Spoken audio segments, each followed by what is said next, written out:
जी cafe आज के lecture का आगाज करते हैं। Lecture number 75। आज हम स्टडी करने जा रहे हैं एनालिटिकल प्रोसीजर्स को डिटेल में।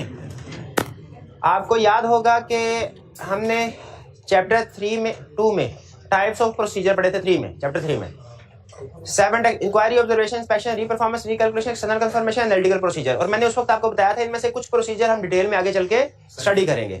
उनमें से हमने प्रीवियसली एक्सटर्नल कंफर्मेशन को डिटेल में स्टडी कर लिया। अब एनालिटिकल प्रोसीजर को डिटेल में स्टडी करने जा रहे हैं। ठीक है, एनालिटिकल प्रोसीजर्स क्या है। तो स्टार्ट में कल के लेक्चर में हमने एक अहम कंसेप्ट पढ़ा था, यूजेस ऑफ एनालिटिकल प्रोसीजर, जिसमें हमने टोटल 3 यूजेस पढ़े। 2 तो ऑलरेडी हमने बेसिक कंसेप्ट डेवलप कर चुके थे कि एनालिटिकल प्रोसीजर को एज रिस्क असेसमेंट भी यूज कर सकते हैं और एनालिटिकल प्रोसीजर को एज सब्सटेंटिव प्रोसीजर भी यूज कर सकते हैं। अगर हम अगर प्रोसीजर्स यानी रेशो ऑफ परसेंटेजेस वगैरह कैलकुलेट करके उससे रिस्क आइडेंटिफाई करें, जैसा हमने चैप्टर 11 में किया था, वो है use of analytical procedure as risk assessment. ये नॉर्मली ऑडिट के स्टार्ट में प्लानिंग स्टेज पे ये काम किया जाता है, और ड्यूरिंग ऑडिट जब हमने एविडेंस ऑब्टेन करना होता है तो एनालिटिकल प्रोसीजर को एज सब्सटेंटिव प्रोसीजर भी यूज कर सकते हैं।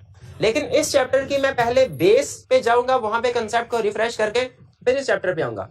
चैप्टर 3 में हमने स्टडी किया था सब्सटेंटिव प्रोसीजर।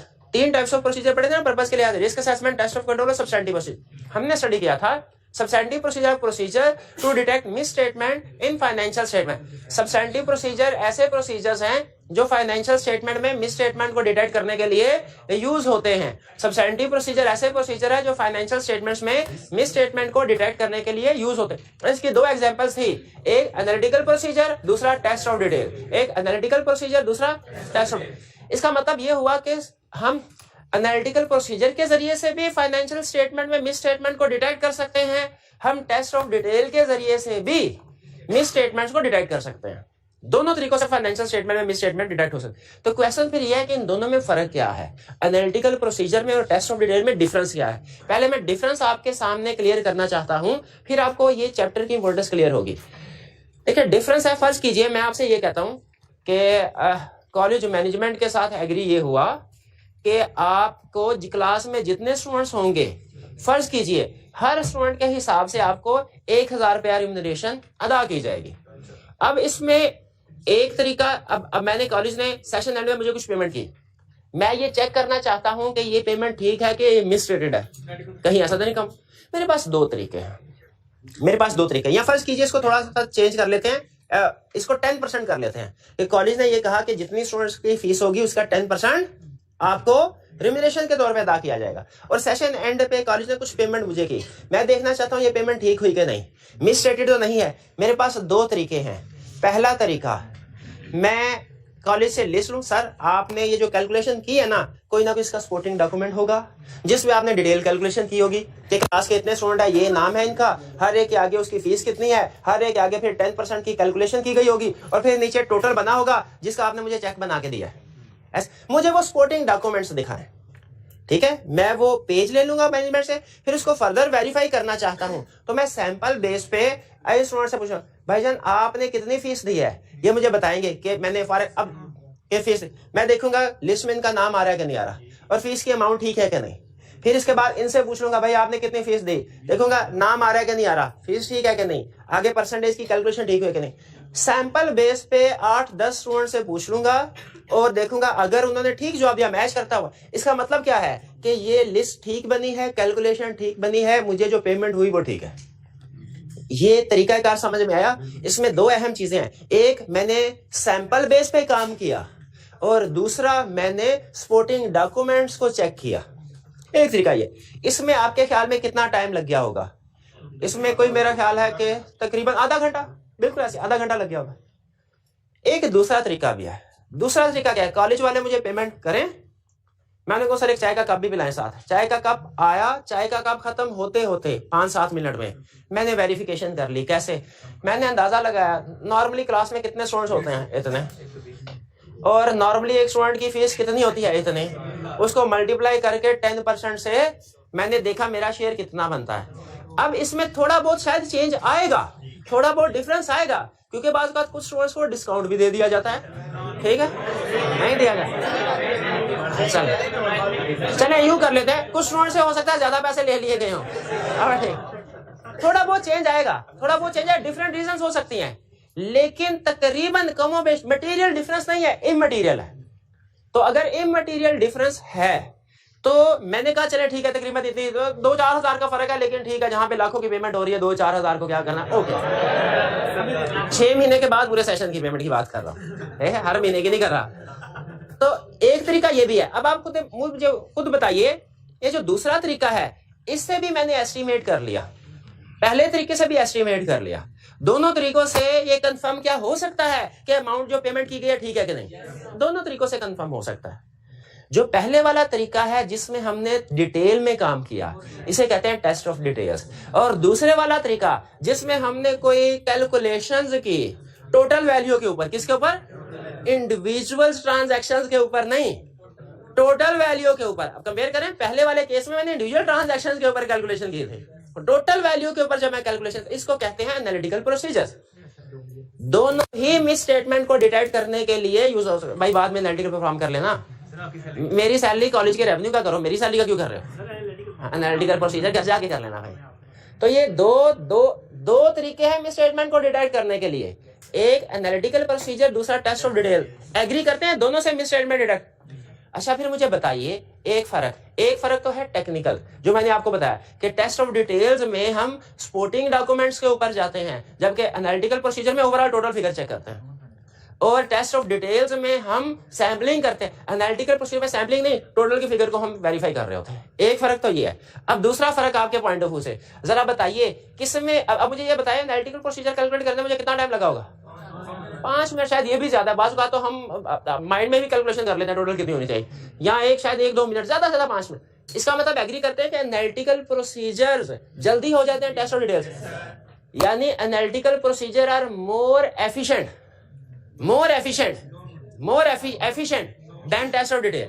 अच्छा, ये जल्दी परफॉर्म हो जाते हैं, लेकिन याद रखें इफेक्टिव नहीं है, इफेक्टिव ज्यादा टेस्ट ऑफ डिटेल नहीं है, क्योंकि टेस्ट ऑफ डिटेल में आप ज्यादा डिटेल में काम किया हो ना, ज्यादा श्योर होके कह सकते हैं कि ये कैलकुलेशन ठीक है। एनालिटिकल प्रोसीजर आपको एक एस्टीमेट बताता है, एक्सपेक्टेड फिगर बताता है, जो नो डाउट क्लोज होती है एक्चुअल के, लेकिन एग्जैक्ट एक्चुअल नहीं होती। तो इसीलिए एक लाइन बोली जाती है, अगर ये लाइन आपको समझ आ गई तो analytical procedure test of detail का जो डिफरेंस बताना चाहता था वो समझ आ गया आपको। लाइन ये है, analytical procedure are more efficient but less effective as compare to test of detail, यानी जल्दी हो जाते हैं लेकिन ज्यादा डिटेल्ड एविडेंस इनसे नहीं मिलता। Analytical procedure are more efficient but less effective than test of details. ठीक है, और पहचानने के लिए जब डिफरेंट प्रोसीजर आपके सामने होना, तो प्रैक्टिकली पहचानने के लिए आपने रूल में रखना है, जहां पे सपोर्टिंग डॉक्यूमेंट्स इन्वॉल्व हो, सैम्पलिंग बेस पे काम हो, तो वो समझ लें कि वो टेस्ट ऑफ डिटेल की तरफ जा रहा है। क्लियर हो गया? अब मुझे बताइए, एज ऑडिटर, अगर आप ऑडिटर हो, किसी क्लाइंट पे आपको दोनों की इजाजत दे दी जाए, स्टैंडर्ड दोनों की इजाजत देता है, जैसे कंफर्मेशन है ना, स्टैंडर्ड पॉजिटिव कंफर्मेशन की इजाजत देता है कि नेगेटिव की, दोनों की, लेकिन कहता है नेगेटिव यूज करनी है ना तो कुछ कंडीशंस हैं। उसी तरह स्टैंडर्ड टेस्ट ऑफ डिटेल और एनालिटिकल प्रोसीजर दोनों की इजाजत देता है, लेकिन कहता है अगर एनालिटिकल प्रोसीजर यूज करने हैं तो कुछ कंडीशंस हैं। अच्छा, मुझे बताइए, अगर आप ऑडिटर हो और फैसला करना हो मैं टेस्ट ऑफ डिटेल परफॉर्म करूं कि एनालिटिकल प्रोसीजर, क्या चॉइस करें? हाँ, शाबाश। आप कहेंगे सर ये डिपेंड करेगा सूटेबिलिटी पे। वैसे हमारी ख्वाहिश तो यही होगी एनालिटिकल प्रोसीजर से काम हो जाए तो अच्छा है, चाहे कि कब पे फैसला हो जाए वो अच्छा है, लेकिन हम जिसमें रिस्क ज्यादा हो वहां पे हम टेस्ट ऑफ, यानी हर एरिया सूटेबल नहीं है, बिल्कुल ऐसे ही। इसलिए स्टैंडर्ड ये कहता है कि आपके लिए फाइनेंशियल स्टेटमेंट मिस स्टेटमेंट ढूंढनी है, सब्सटेंटिव प्रोसीजर में यही करते हैं ना, फाइनेंशियल स्टेटमेंट में मिस स्टेटमेंट ढूंढनी है, इसके लिए आप एनालिटिकल प्रोसीजर भी परफॉर्म कर सकते हैं, टेस्ट दोनों की। लेकिन अगर एनालिटिकल प्रोसीजर परफॉर्म करने हैं तो इसकी कुछ कंडीशंस हैं। अगर एनालिटिकल प्रोसीजर परफॉर्म, ये कंसेप्ट वैसा ही हो गया जैसा कंफर्मेशन का था कि पॉजिटिव भी कर सकते हैं, नेगेटिव भी कर सकते हैं, लेकिन नेगेटिव की कुछ कंडीशंस हैं। तो सब्सटेंटिव प्रोसीजर में एनालिटिकल प्रोसीजर भी कर सकते हैं, टेस्ट ऑफ डिटेल भी कर सकते हैं, एनालिटिकल प्रोसीजर की कुछ हैं। तो यही हमारा आज का मेन कंसेप्ट है, जिससे सारी कहानी चलेगी, और ये एक समझ लीजिए स्टेप बाय स्टेप आज का लर्निंग ऑब्जेक्टिव है। ठीक है, और इंटरेस्टिंग है, आप चीज से चीज जब लिंक होगी ना आपको खुद समझ आ जाएगी क्या हो रहा है। तो पहले मैंने आपको चैप्टर 3 से लिंक करके बताया कि एनालिटिकल प्रोसीजर को सब्सटेंटिव प्रोसीजर के तौर पे यूज किया जा सकता है। पहली चीज क्या बताई, एनालिटिकल प्रोसीजर को सब्सटेंटिव प्रोसीजर के तौर पे यूज किया जा सकता है। फिर दूसरी चीज आपको क्या बताई कि अगर एनालिटिकल प्रोसीजर को एज सब्सटेंटिव प्रोसीजर यूज करना है तो कुछ कंडीशंस हैं। कुछ दोनों बातें समझ आई ना? पहले लिंक बनाए फिर उसके बाद मैं आगे चलूंगा। लिंक क्या एग्री करते हैं? एनालिटिकल प्रोसीजर को एज सब्सटेंटिव प्रोसीजर यूज किया जा सकता है, ठीक है। लेकिन अगर एनालिटिकल प्रोसीजर को एज सब्सटेंटिव प्रोसीजर यूज करते हैं तो उसके लिए कुछ कंडीशंस हैं, कुछ स्टेप्स हैं। जैसे कल नेगेटिव कंफर्मेशन के 4 पढ़े थे परसों, उसी तरह इसके भी हैं, इसके भी 4। लेकिन इसमें दूसरा लर्निंग ऑब्जेक्टिव में साथ प्रैक्टिकली इकट्ठे ही परफॉर्म होता है, इसलिए मैंने 5 कर दिए, ठीक है, प्रोसीजर। अच्छा, अब देखिए इसमें काम कैसे होगा, तरीकाकार हमारा क्या होगा। पहले मेन एक्टिविटीज आपको हम करने क्या जा रहे हैं? एनालिटिकल प्रोसीजर परफॉर्म करने जा रहे हैं एज रिस्क असेसमेंट के एज सब्सटेंटिव, क्योंकि रिस्क असेसमेंट तो मसला ही कोई नहीं है ना, वो तो परसेंटेज कैलकुलेशन कंपेयर करते जाओ, रिस्क असेसमेंट होती जाएगी। असल मसला है सब्सटेंटिव प्रोसीजर। तो उसने कहा कुछ कंडीशन। अब जरा पहले कंडीशन देखिए क्या है, एक्सप्लेनेशन बाद में देखें। पहली कंडीशन, डिटरमिन सूटेबिलिटी। हर एरिया एनालिटिकल प्रोसीजर के लिए सूटेबल नहीं है। कुछ एरियाज में एनालिटिकल प्रोसीजर परफॉर्म होंगे, कुछ में नहीं होंगे। कुछ में एनालिटिकल प्रोसीजर सूटेबल है, कुछ में टेस्ट और डिटेल सूटेबल है। पहला लेसन क्या हमें बताया? डिटरमिन सूटेबिलिटी, यानी देखो कौन सा एरिया पे एनालिटिकल प्रोसीजर सूटेबल है, कौन में सूटेबल नहीं है, ठीक है। उसने शायद पूरी लाइन बनाई, determine suitability of assertion for particular analytical procedure. मतलब यही बनता है कि हर एरिया एनालिटिकल प्रोसीजर के लिए सूटेबल नहीं है। कुछ सूटेबल होते हैं, कुछ नहीं। जो नहीं है सूटेबल उन पे क्या करेंगे? डिटेल करेंगे और क्या करेंगे। लेकिन हमारी दिली ख्वाहिश है काश हर एरिया एनालिटिकल प्रोसीजर से ही हो जाया करे तो कितना अच्छा होता, लेकिन ऐसे होता नहीं है। ऐसे जैसे हम ये चाहते हैं काश हर जगह पे नेगेटिव कंफर्मेशन ही सेंड कर दें, वो नेगेटिव कंफर्मेशन जैसे ही सेंड करते हैं ना हमारी जान छूट जाती है। फिर दुआ करते हैं कोई जवाब ना ही आए तो अच्छा है, ना ही आए तो अच्छा है। पॉजिटिव कंफर्मेशन में जवाब लेना पड़ता है। उसी तरह नेगेटिव जो एनालिटिकल प्रोसीजर हैं इनमें हमें निस्बतन कम काम करना पड़ता है। लेकिन हमारी ख्वाहिश है ये हो कि ज्यादा से ज्यादा एनालिटिकल प्रोसीजर परफॉर्म करे जाए, लेकिन हर एरिया में एनालिटिकल प्रोसीजर सूटेबल। पहले ये बताया देखो जिस एरिया पे काम कर रहे हो वो एनालिटिकल प्रोसीजर के लिए सूटेबल है कि नहीं। फिर evaluate reliability of data. Analytical procedure perform करने के लिए आपको कुछ ना कुछ डाटा चाहिए। एनालिटिकल प्रोसीजर परफॉर्म करने के लिए कुछ ना कुछ डाटा चाहिए। चेक करो वो डाटा रिलायबल है कि नहीं है। जैसे हमने पढ़ा कि प्लाजिबल रिलेशनशिप के एग्जांपल में हमने पढ़ा था नंबर ऑफ एम्प्लॉइज और पेरोल में प्लाजिबल रिलेशनशिप। इसमें लेकिन आपको डाटा चाहिए क्या? Number of employees. और डाटा चाहिए क्या? हर एक की सैलरी कितनी है, सेल्स के साथ, नंबर ऑफ यूनिट सोल्ड के साथ, और टोटल सेल्स रेवेन्यू रिकॉर्ड हुआ है। प्लाजिबल रिलेशनशिप है, एनालिटिकल परफॉर्म कर सकते हैं, लेकिन इसके लिए आपको डाटा चाहिए क्या? नंबर ऑफ यूनिट सोल्ड, कितना सेलिंग प्राइस क्या है डाटा। इसका मतलब हर एनालिटिकल प्रोसीजर के लिए कोई ना कोई डाटा चाहिए। वो डाटा रिलायबल होना चाहिए। वो डाटा ठीक होगा तो आपका एनालिटिकल प्रोसीजर ठीक होगा। डाटा गलत, एनालिटिकल प्रोसीजर भी फारग। अगर क्लाइंट आपको नंबर ऑफ एम्प्लॉइज गलत बता दे, अगर सैलरी गलत बता दे, उस गलत डाटा की बेस पे जो एनालिटिकल प्रोसीजर परफॉर्म करेंगे सही होगा क्या? वो भी गलत होगा। अगर क्लाइंट आपको सेल प्राइस गलत बता दे, अगर क्लाइंट आपको नंबर ऑफ यूनिट सोल्ड गलत बता दे, उसकी बेस पे जो एनालिटिकल प्रोसीजर परफॉर्म करेंगे सही होंगे क्या? वो भी गलत होंगे। तो एनालिटिकल प्रोसीजर परफॉर्म करने के लिए जो डाटा चाहिए हमने उसको यूज करने से पहले चेक करना है वो डाटा रिलायबल है कि नहीं, वो डाटा ठीक है कि नहीं, ये चेक करना चाहिए। तो अभी तक हमने एनालिटिकल प्रोसीजर के 2 स्टेप्स पढ़े। स्टेप नंबर 1 में क्या करना है, देखना है किस एरिया पे एनालिटिकल प्रोसीजर सूटेबल है, किस एरिया पे नहीं है। ठीक है, चूंकि हम असर्शन लेवल पे काम करते हैं तो चाहे एरिया कह ले चाहे असर्शन कह ले, किस असर्शन पे एनालिटिकल प्रोसीजर सूटेबल है, किस पे सूटेबल नहीं है। फिर दूसरे नंबर पे अगर सूटेबल है तो आपने जो डाटा यूज करना है क्लाइंट से चेक कर रिलायबल भी है कि नहीं है, रिलायबल। फिर उसके बाद क्या करना है, अपनी एक्सपेक्टेशन डेवलप करनी है, अपनी एक्सपेक्टेशन डेवलप करनी है। अगर क्लाइंट ने नंबर ऑफ यूनिट सोल्ड और सेल प्राइस का डाटा दे दिया और दोनों को मल्टीप्लाई करके देखो टोटल रेवेन्यू कितना होना चाहिए। जैसे अभी थोड़ी देर पहले भाई मेरी रिम्यूनरेशन कैलकुलेट कर रहे थे, एस्टिमेट कर रहे थे, डेवलप एक्सपेक्टेशन डेवलप कर रहे थे, सर की कितनी सैलरी होगी, यहाँ कॉलेज का कितना रेवेन्यू होगा, क्या कह रहे एरर आ रहा है। अच्छा उसमें कहीं 0 आ रहा होगा ना, डिवाइडेड बाय 0। अच्छा बहुत सारे 0, ठीक है ठीक है। हाँ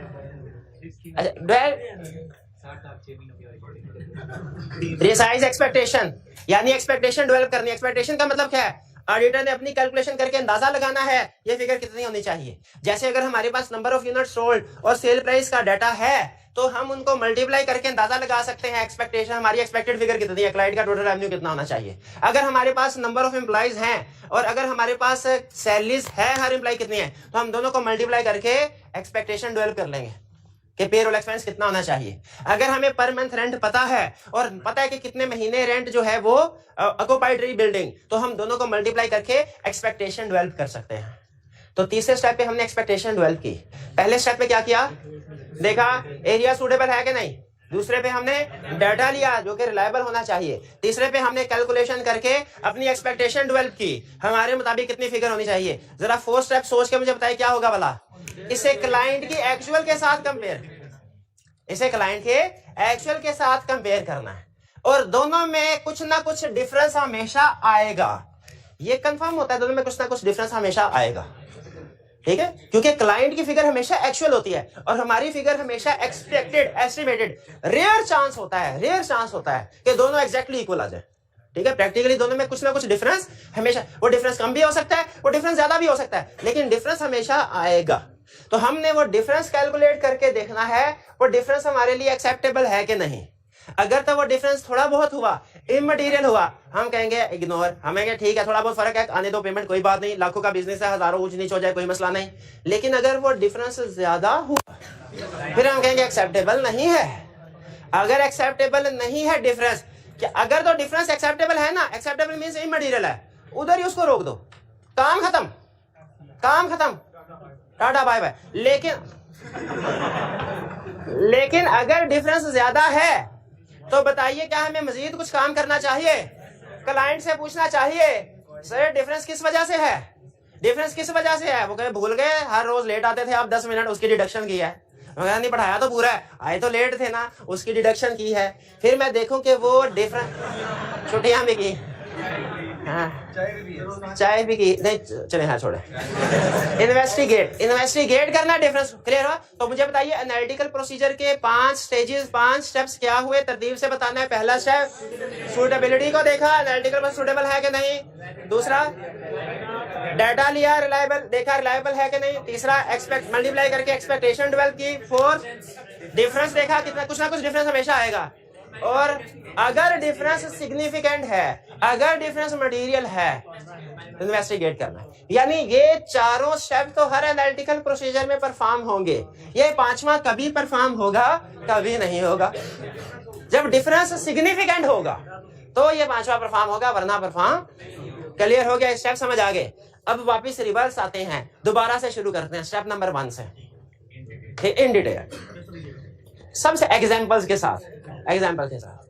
डिटरमिन सूटेबिलिटी, भाई एनालिटिकल प्रोसीजर परफॉर्म करना चाह रहे हैं। मेरे सीनियर ने मुझे कहा कि सर, मैंने कहा मुझे कोई एरिया तो दे, मुझे कहा ये लो सेल्स एरिया, वेरीफाई करो तुम। मैंने कहा सर टेस्ट ऑफ डिटेल के एनालिटिकल प्रोसीजर का जो दिल करे। अब मैंने डिटरमिन करना है सूटेबिलिटी, सीनियर ने मेरे में छोड़ दिया, उसने कहा खुद डिसाइड करो। मेरी पहली कोशिश है एनालिटिकल प्रोसीजर।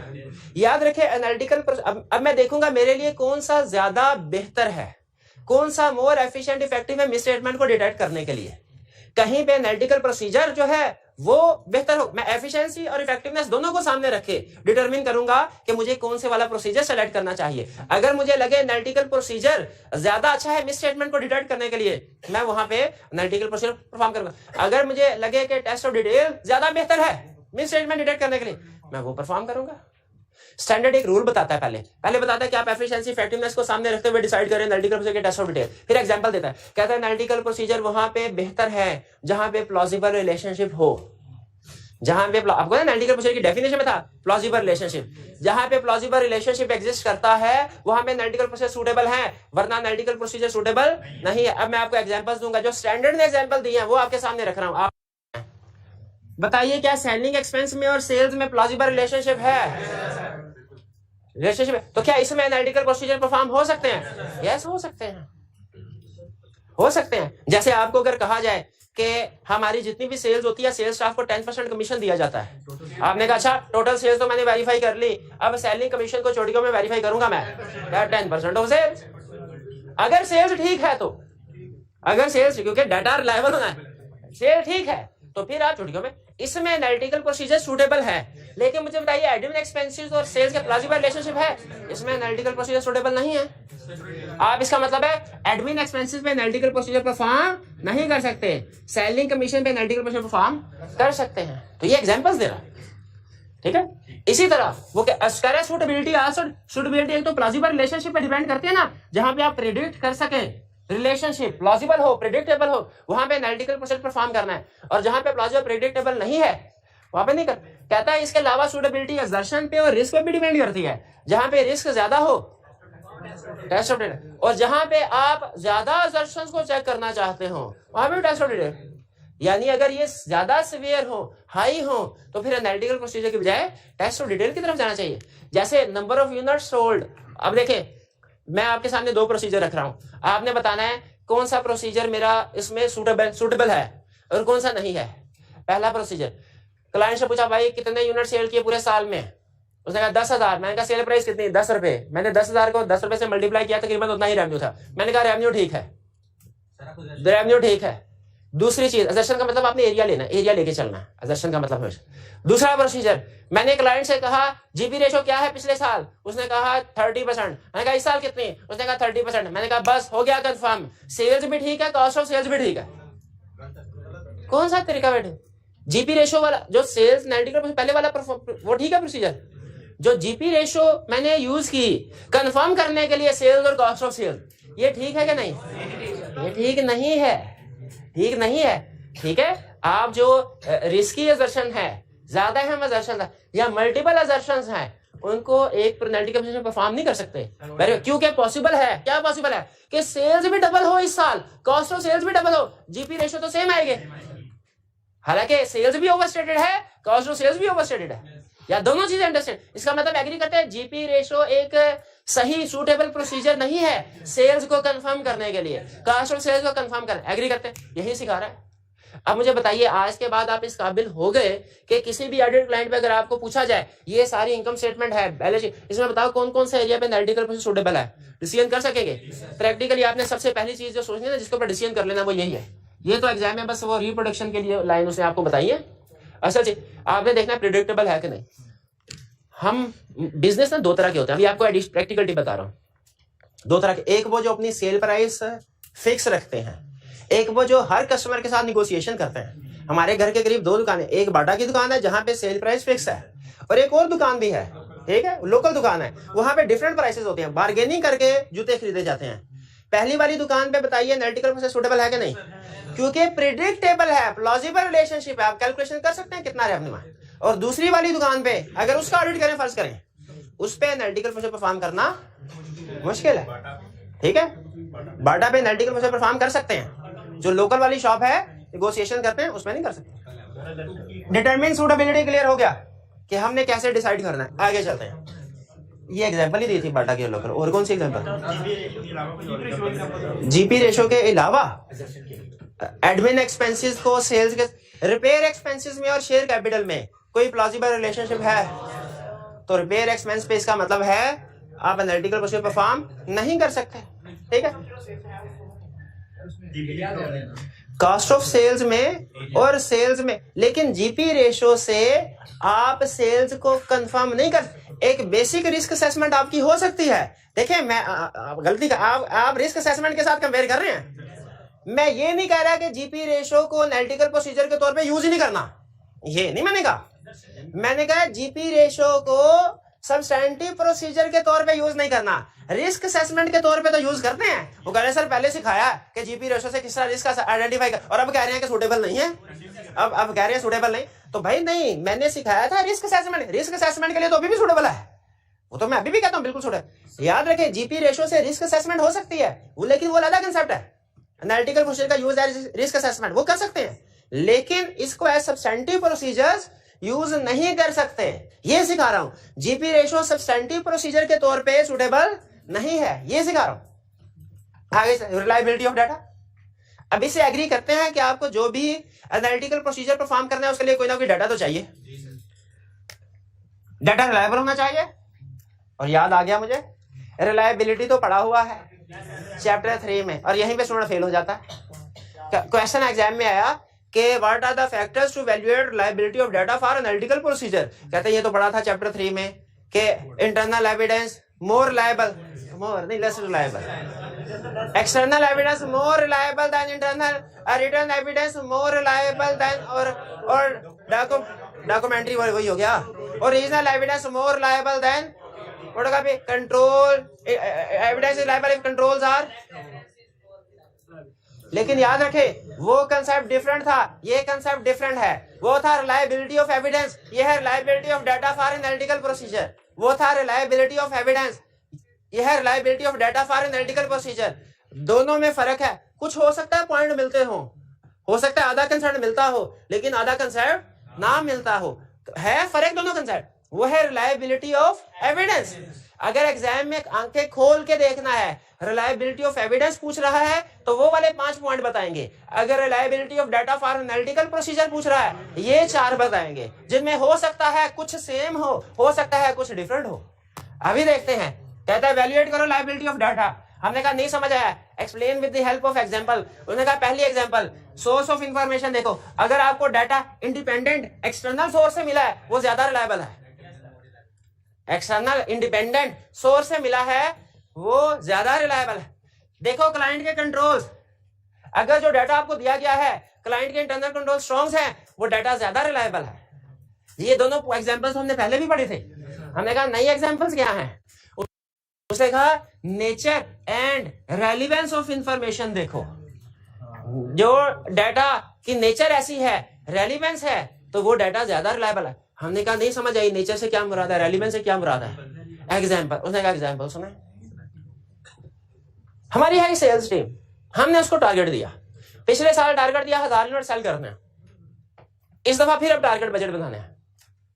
मैंने अपने मैनेजर से कहा भाई तुम्हारी सेल टीम है, पिछले साल 1000 टारगेट उन्होंने अचीव किया था, अच्छा किया था। उन्होंने कहा सर इस दफा टारगेट रखना चाहिए थोड़ा सा बढ़ा के। मैंने कहा बिल्कुल बढ़ाओ, 2000 यूनिट का टारगेट रखो। उन्होंने कहा सर जी इतना ज्यादा तो नहीं चाहिए, आप कोई 5-10% बढ़ाएं, समझ भी आती है, ठीक है कि पिछली दफा 1000 की है, अब इस दफा 1100 कर लें, 1000 से जब लगा के 2000, ये तो नहीं अचीव कर पाएंगे। अब मैं क्या कह रहा हूं, मैं कह रहा मुझे भी पता नहीं अचीव कर पाएंगे, लेकिन मैं उनको करूंगा प्रेशराइज, मैं उनको दूंगा टेंशन, उनको खुद भी टेंशन फील होगी कि 2000 ना सही 1400-1500 तो अचीव कर ही देंगे ना।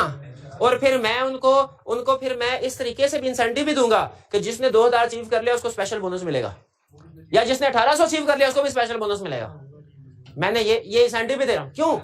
देखिए तरीकाकार ये भी होता है, कुछ सीनियर्स आप अगर एम्प्लॉयज की सोच देखे ना तो बाज औकात वो अपने एम्प्लॉयज को ज्यादा टास्क, उन्हें भी पता होता है टास्क देते हुए अचीवेबल नहीं है, लेकिन कहते कोई बात नहीं, दिन रात मेहनत करेगा, अचीव ना भी 70-80% भी कर गया तो भी बहुत ज्यादा है, ठीक है, शाबाश भी नहीं देनी पड़ेगी और काम भी कर लेगा एम्प्लॉय। एक बजट बनाने का तरीकाकार ये होता है, चैलेंजिंग गोल सेट करें।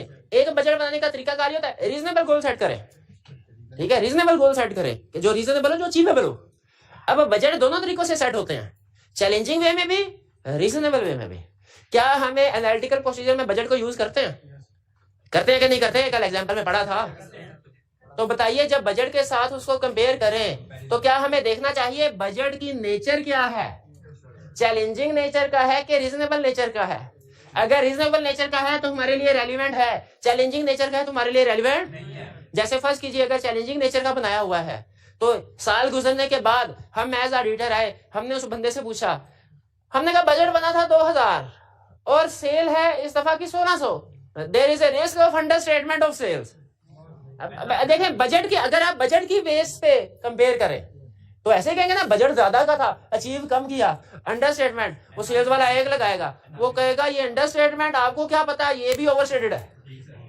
क्या अगर चैलेंजिंग बेस पे बजट आपने बनाया, उस बेस पे जो डिसीजन मेकिंग करेंगे वो सही होगी? गलत होगी। इसलिए उसने कहा कि जब आपने डाटा की रिलायबिलिटी को वैल्यूएट करना है तो जो डाटा रीजनेबल बेसिस पे बना होगा वो रेलिवेंट है, वो रिलायबल है। जो चैलेंजिंग बेसिस के ऊपर, चैलेंजिंग गोल की बेस पे बना हुआ है वो डाटा रिलायबल नहीं, वो रेलिवेंट नहीं है, उसको छोड़ दें। फिर comparability of data, comparability of financial information. Comparability का मतलब क्या है?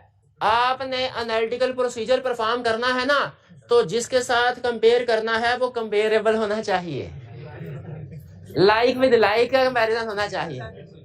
नहीं समझ आई बात?